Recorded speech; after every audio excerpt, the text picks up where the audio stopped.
네, 오늘 하나님 말씀은 열왕기하 3장 말씀 먼저 읽고 시작하겠습니다. 16절입니다. 엘리사가 말하기를 주께서 말씀하시기를 이 골짜기에 도랑을 가득하라 하시며 주께서 말씀하시기를 너희가 바람도 보지 못하고 비도 보지 못할 것이나 골짜기가 물로 가득 차리니 너희와 너희 가축과 너희 짐승들이 마시라 하시니라.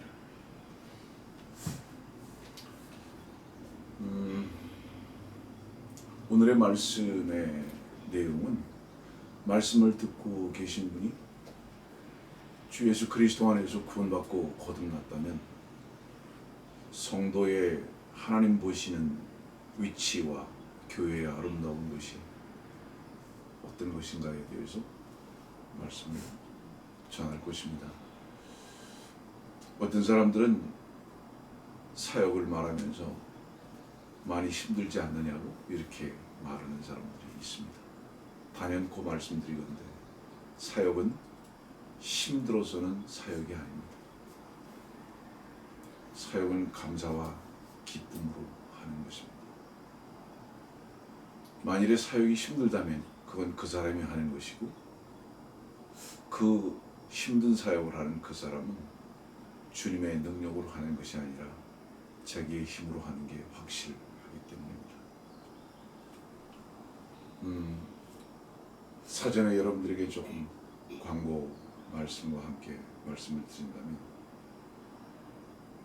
LA 독립침례교회라는 이름으로 교회가 시작됐습니다. 하나님의 놀라운 축복과 섭리 가운데 시작된 모임입니다.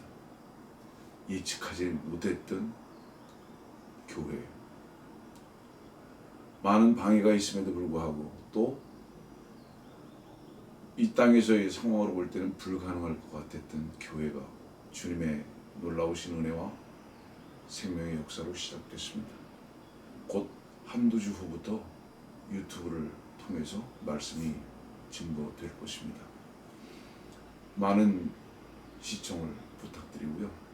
여러분들에게 그동안 가르쳐드리지 못했던 성경의 깊이 있고 구체적인 진리의 지식을 전달하는 시간이 될 것으로 저는 믿습니다. 기도해 주시길 부탁드립니다. 우리 지금 열왕기하 3장을 봤는데요. 지금 4장으로 넘어가면 이런 말씀이 있어요. 열왕기하 4장 39절 40절 보면 그때 한 사람이 나무를 캐러 들러나가서 야생 덩굴을 발견하여 거기서 야생박을 그의 옷자락에 가득 담아와서 국거리는 솥에 썰어 넣으니 이는 그것이 무엇인지 그들이 알지 못합니다. 그리하여 그들이 사람들에게 떠주어 먹게 하니 그들이 국을 먹다가 소리질러 말하기를 오 하나님의 사람이여 솥에 죽음이 있나이다 하고 그들이 먹지 못하더라. 그러나 엘리사가 말하기를 굵은 가루를 가져오라 하여 그것을 솥에 던져놓고 말하기를 사람들에게 떠주어 먹게 하라 하니 솥에 독이 없어졌더라. 야생박을 가져왔습니다. 성경에서 야생 혹은 들 이런 표현들이 나오는 것은 세상을 가리킵니다. 엘리사의 생도들 주의 말씀의 순수성으로 양육받고 먹고 살아야 할 자들. 근데 야생박이 들어왔습니다. 독입니다. 이 말씀 속에서 우리들은 무슨 교훈을 얻을 수 있을까요? 목자는요, 결국은 무엇으로 확인해 볼 수 있는 것이냐면 목자는 무엇을 먹이느냐, 첫째는 무엇을 먹이느냐, 그 다음에 어디로 이끌고 가느냐, 그 다음에 마지막으로 어떻게 양들을 지키느냐. 먼저 무엇을 먹이느냐의 문제가 제일 중요합니다. 먹여야 이끌어 갈 수도 있고 그래야 또한 지킬 수도 있는 것입니다. 만일에 목자의 입에서 나오는 선포되어지는 말씀이 야생박을 가져와서 교회에 선포되어져 버리는 말씀이 된다면 그것을 먹는 모든 양들은 다 죽습니다. 이 의미를 조금 더 구체적으로 말씀을 드린다면 목자는 야생박을 접하고 살 수는 있지만 그것을 반드시 먹고, 여러분들 종종 제가 그런 예를 듭니다. 뱀을 보세요. 결코 이슬을 먹고 삽니다. 그러나 그가 나오는 것, 그가 그 입에서, 그 이빨에서 나오는 것은 독입니다. 그러나 젖소를 보세요. 그가 마시는 것은 무엇이죠? 때로는 구역물입니다. 그렇지만 그 다음날 아침에 그 젖소의 젖에서는 영양이 넘치는 젖을 내는 것을 봅니다. 목자는 야생에 노출될 수밖에 없지만, 그러나 목자가 무엇을 대하느냐, 무엇을 먹느냐의 문제가 아니라 무엇을 그 입에서 내어 놓느냐의 문제입니다. 그렇기 위해서는 어떻게 하죠? 여러분들 보세요. 창세기에는 완벽한 상황과 환경 속에서도 아담과 이브는 시험당해서 넘어졌습니다. 그러나 마태복음에 보면 주님께서는 모든 환경이 최악의 열악한 상황 속에서도 주님은 이기셨습니다. 이것이 우리들에게 주는 교훈은 무엇일까요? 결코 그리스도 안에서는 외적 환경이 문제되는 것보다는 그것을 먹고 그 안에 계신 주 예수 그리스도의 능력으로 어떻게 다시 소화시키고 뱉어내느냐. 여러분들, 손은 되새김질을 하는 거거든요. 이거는 깨끗한 짐승을 말합니다. 레위기 말씀 보면. 무엇을 말할까요? 만일에 여러분들이 세상과 분리된 굽을 가지고 있는 게 확실한 소라는 짐승이라면 무엇으로 입증해야 하는지 아십니까? 여러분들의 성결성을? 여러분들의 먹는 것을 가지고 나오는 것이 아니라 그 먹는 것이 어떠하든지 간에 되새김질해서 걸러낼 것은 걸러내고 참으로 영양만 내는 젖소와 같은 위치에 있어야 된다는 것을 여러분들에게 교훈으로 말씀하시는 겁니다. 소가 왜 되새김질합니까? 그 내면에서 무엇인가 걸러낼 수 있어요. 그리스도인은요, 외적 환경에 노출돼서 살 수밖에 없지만은, 그러나 외적 환경의 절대적인 영향을 받기보다는 그 외적 환경을 십자가에 자기 자신을 부인하는 부인 속으로 가서 주 예수 그리스도의 은혜의 복음을 내어놓을 수 있는 생명이 속한 자로서의 삶을 살아야 하는 것이 그리스도인이며 또한 목자인 것을 우리는 알아야 합니다. 그래서 말씀을 듣고 있는 당신이 육신적인 사람인가 영적인 사람인가라는 것은 무엇으로 가늠해서 구분해 볼 수 있느냐 하면, 육신적인 사람은요, 외적인 상황에 그대로 노출됩니다. 예를 들어서 화가 나는 일이 있으면 그냥 화를 설교 시간에 쏟아냅니다. 그래서 그 화를 전부 다 먹고 마시는 거예요, 양들이. 그래서 양들이 독소만을 먹고 마시다 보니까 어느덧 이 독에 취해버립니다. 전부 다 죽어버리는 거예요. 목자는 만일에 세상에서 영향을 받을 수밖에 없는 분노가 있다고 한다면 그 분노를 먼저 당신이 십자가로 가지고 나가십시오. 만일에 이 분노를 설교 시간에 만일에 쏟아낸다면 그 앞에 그 말씀을 듣고 있는 모든 양들은 당신의 기름이 없는 그 등잔 위에서 올라오는 연기만을 그들의 눈에 쓰여서 눈물만 나게 할 것인 것을 여러분들 아셔야 합니다. 목자인 당신은 기름이 혹시 떨어지지 않았는가 점검해 봐야 돼요.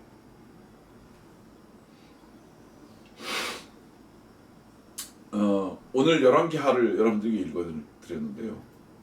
만일에 당신이 하나님의 영적인 복과 그 능력을 회복하지 못했다면 무엇을 해야 하느냐? 16절 말씀 보니까 도랑을 가득 팔아 하시며 믿음의 통로를 팔아야 해요. 믿음의 통로를 팔아. 왜 파야 할까요? 주께서 반드시 그 통로에 물을 채우실 것이기 때문에. 이 통로는 무슨 통로일까요? 조금 쉽게 여러분들에게 이해를 하기 위해서 말씀을 드립니다. 전쟁터에서 가장 먼저 하는 게 뭐죠? 참호를 파는 거예요. 그리고 참호를 파고 그 참호와 연결시켜주는 은밀한 도피의 길들이 있습니다. 신체를 숨기는 거죠. 보호하는 거죠. 이 도랑이라는 것은 바로 그것을 말합니다. 바로 앞에 오기 전까지는 이 도랑의 위치를 모르고 발견되지 않아요. 왜 지금 엘리사가 도랑을 팠을까요? 이유가 무엇일까요? 이 도랑은 위에서만 볼 수 있습니다. 앞에서는 보이질 않아요. 하나님께서 왜 믿음의 통로를 반드시 하라고 말씀하실까요? 지금 현재는 어떻죠? 비가 오지 않아서 완전히 땅이 말아버렸습니다. 가능성이 없어요. 성도와 교회는 어떤 가능성을 앞에서 보고 놓고 무엇인가 행하는 것이 아닙니다. 성도는 우선 어때요? 도랑을 파라고 말씀하시는 그 말씀에 따라서 파는 겁니다. 오늘 여러분들은 엄중하신 하나님의 말씀을 듣고 있는 거예요. 지금 당신이 말씀을 듣고 있다면 하나님의 말씀을 듣고 계십니다. 이것이 얼마나 엄중한 말씀인지 아세요?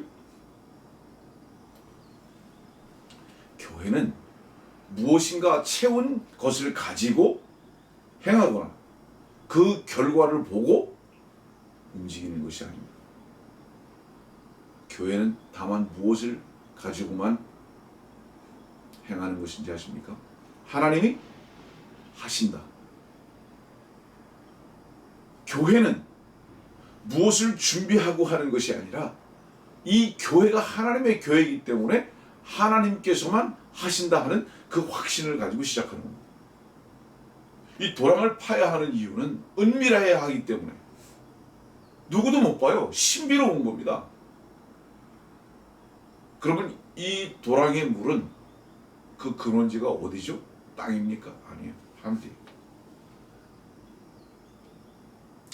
당신이 만일에 지금 현재 완전히 메말라진 삶을 살고 있다면 도랑을 파십시오. 당신의 마음을 주님께 아픈 곳으로 데려가시라 이 말이고요. 애통하고 슬퍼할 수 있는 위치로 가라 이 말이에요.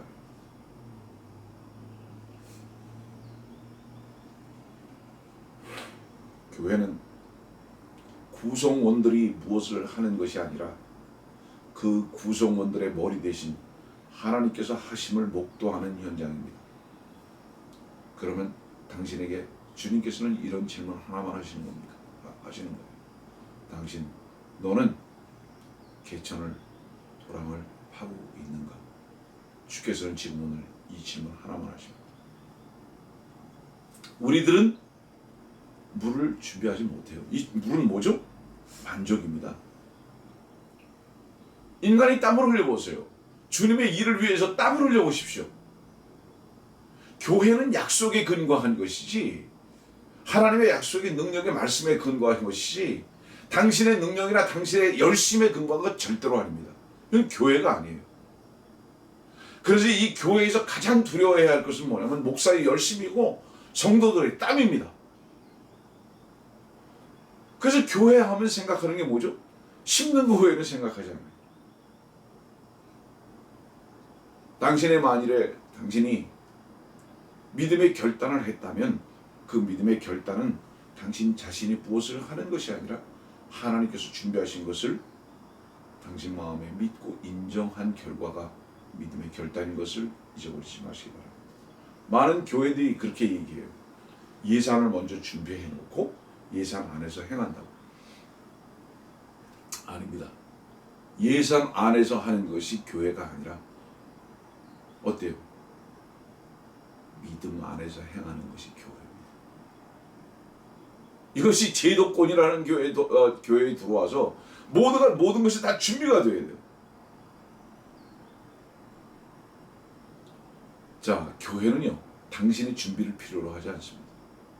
교회는 하나님의 준비하심을 볼 수 있는 계시의 눈만 있습니다.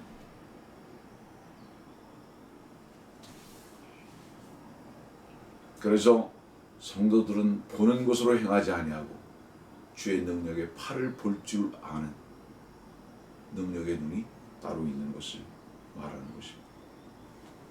자, 기도. 무엇인가 매달리는 것을 얘기하잖아요. 기도. 오늘 이 기도에 대해서 한 가지 적이면 잠깐 말씀드립니다. 마태복음 보겠습니다. 한 가지만 알면 돼요. 기도는.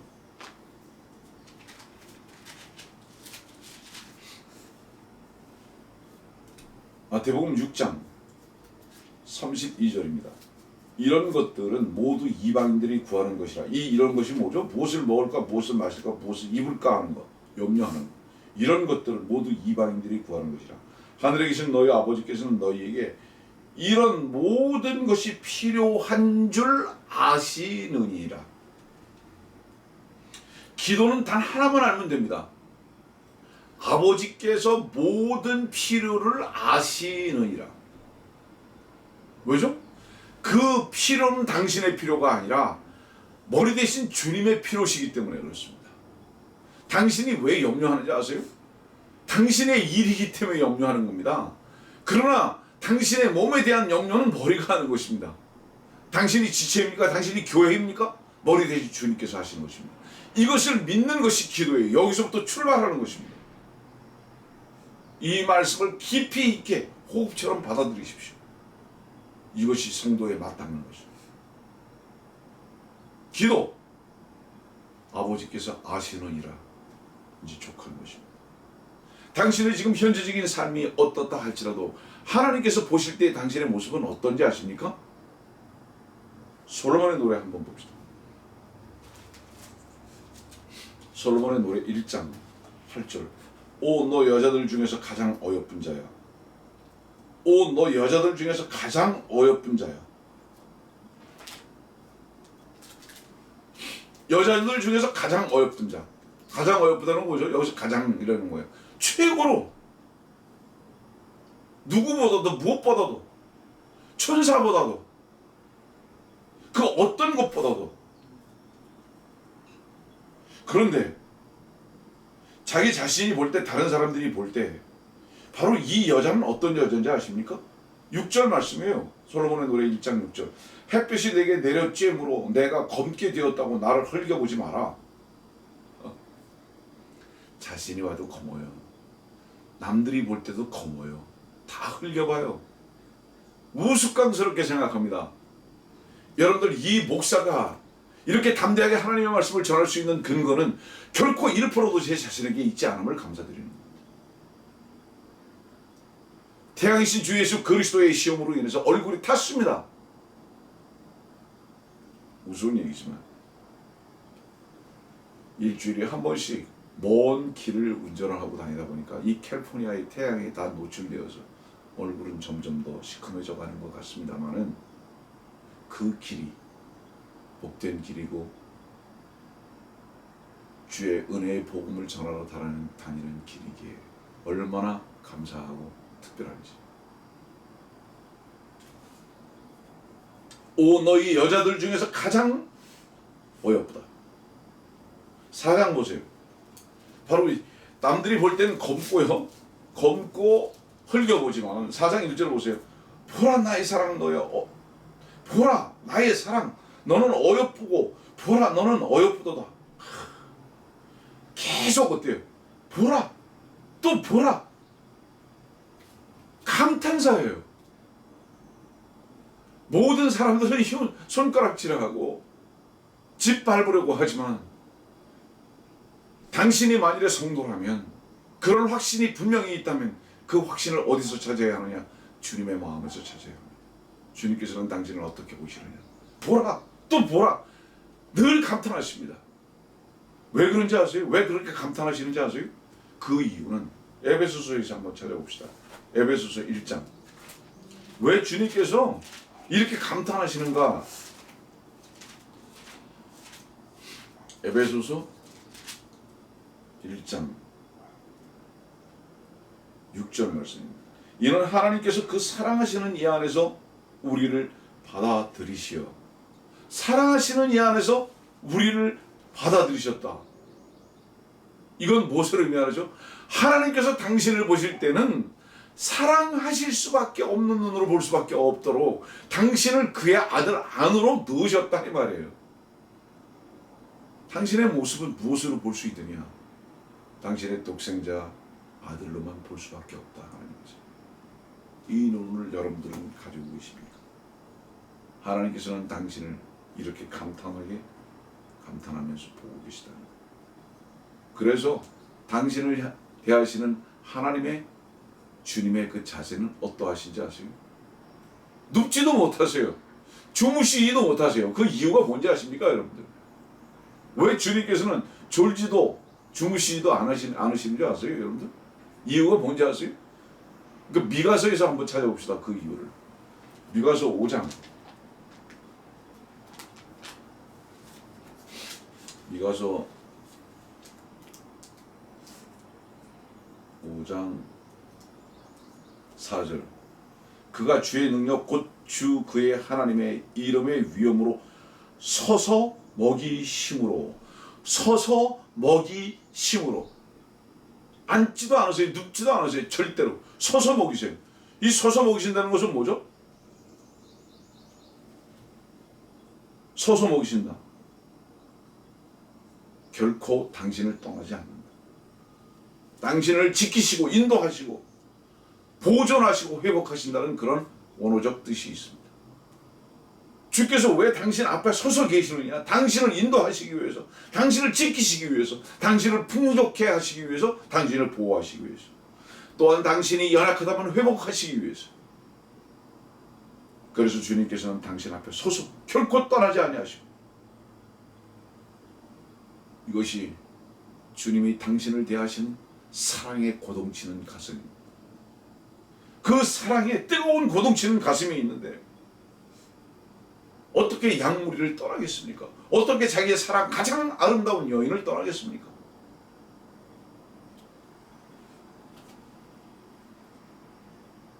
에레미야 2장을 보면 에레미야 2장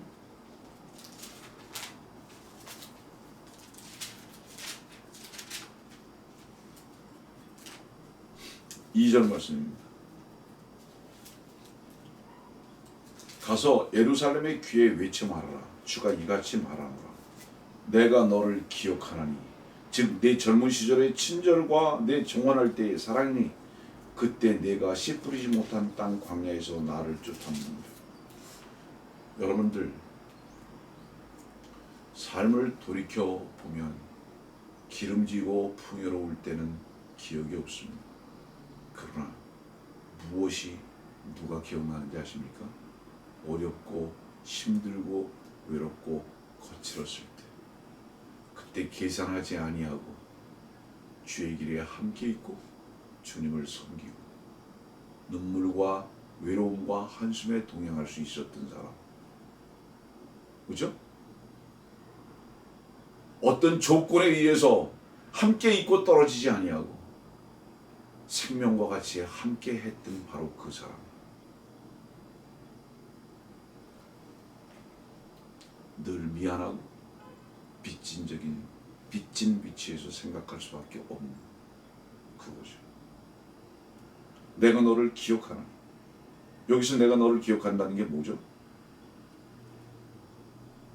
어디에 가 있든지 어떤 상황에 있든지. 여러분들 보세요. 새를 품은 어미새는요 반드시 왜 새끼를 떠났는지 아세요?